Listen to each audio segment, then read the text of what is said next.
The story of foreign trade is a story that is most important to the vital problems of nationalism and internationalism.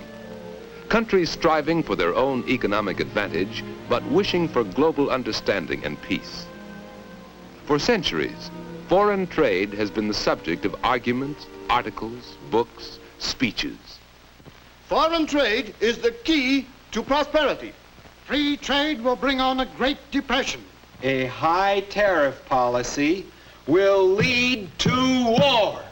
We must protect our standard of living from the competition of cheap foreign labor. Sometimes in this great rich country of ours, it must seem we can build anything, that we can grow anything, that we have everything. We feel powerful, prosperous. We feel we can trade with the whole world or not as we wish. But is trade, two-way trade, important to our nation and to the entire world? Well, let's look at the world. Here are the people of the earth. They represent the work of the world and the markets of the world. Not very evenly distributed, are they? And here are the industrial areas where people produce goods, generally different goods in different countries. Not evenly spread around the world here either. And the resources used by these people in these industries, they are unevenly distributed.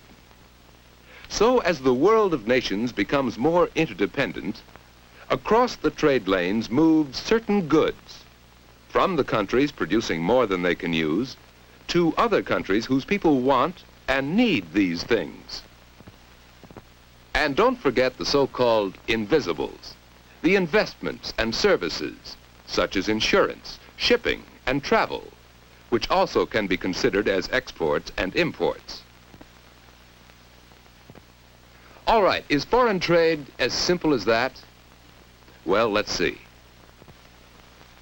Let's take one example. When one factory exports tractors to Brazil. In the office of the export manager, perhaps we can see what makes foreign trade different from domestic trade, the rather free, unhampered trade within our borders. In the morning mail is an order from a company in Brazil, South America, for tractors. Can we just ship the tractors right out as we might for a domestic order? No. There are government barriers to international trade. Here's one, the import license, and import control of the Brazilian government. Let's see about these controls. Brazil and many other nations control the foreign spending of their people.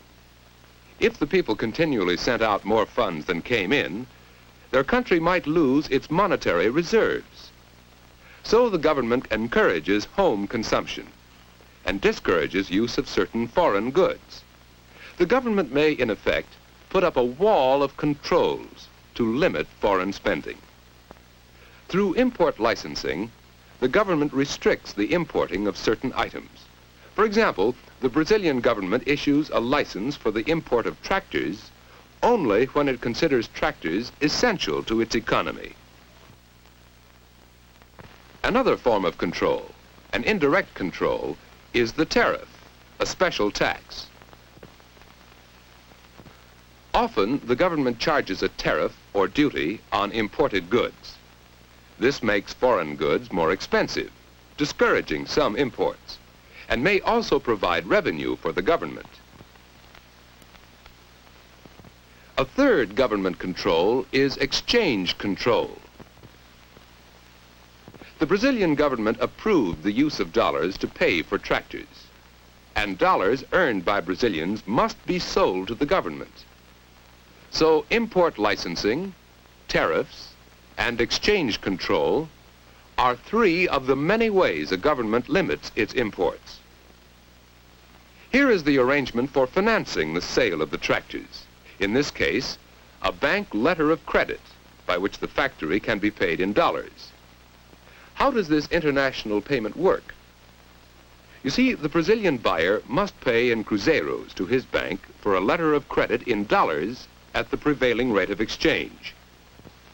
Through the transfer of exchange by the banks, the United States factory can be paid in dollars when the importer in Brazil has only cruzeiros to spend. Now, what do we need to export these tractors? Besides the invoices and other documents specified in the shipping instructions, there may have to be an export license by which our government may control the amount and destination of certain goods that leave this country, and an export declaration for the statistical records of our government. And so we've seen some of the controls by governments over the exports which leave the country and over the imports which come into the country.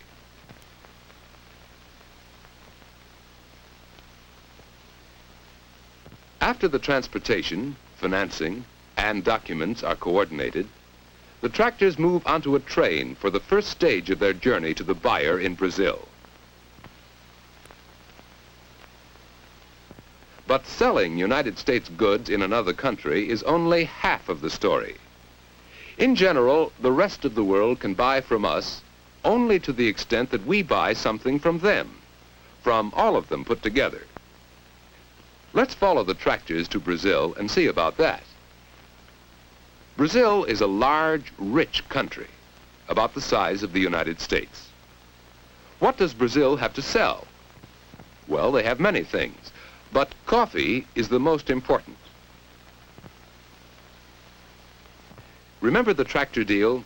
Cruzeiros to the Brazilian bank, letter of credit to the U.S., payable in dollars in the U.S. for the tractors.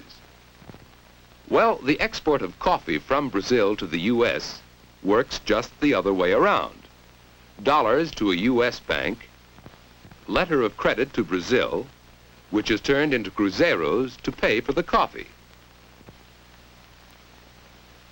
This is an example of bilateral trade, almost in effect trading tractors for coffee. But it takes both sides of the story to make the whole thing work. In multilateral trade, more than two countries are involved. In a simple example, U.S. tractors might go to Brazil, the Brazilian coffee to England, and English textiles to the U.S. Foreign exchange, representing money, goes the other way, and the balance of trade is accomplished on a triangular base.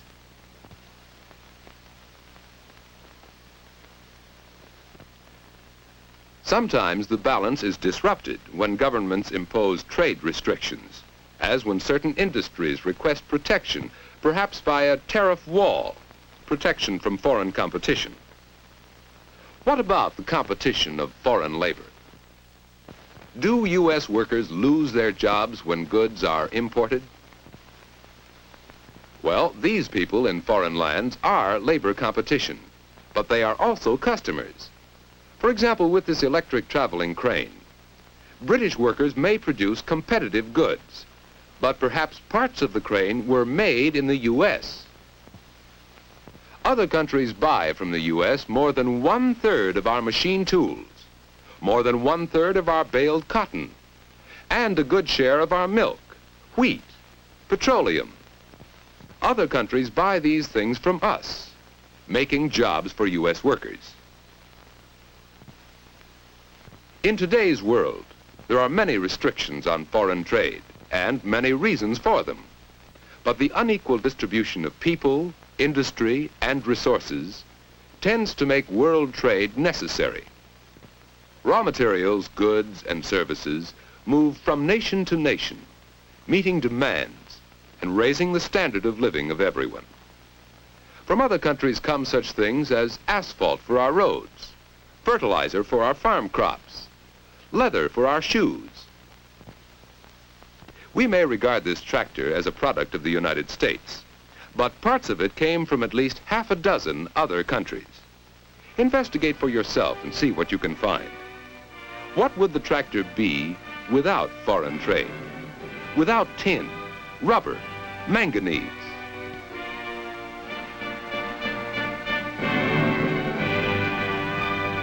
Look around you. You'll find many things that go to other countries, that come from other countries.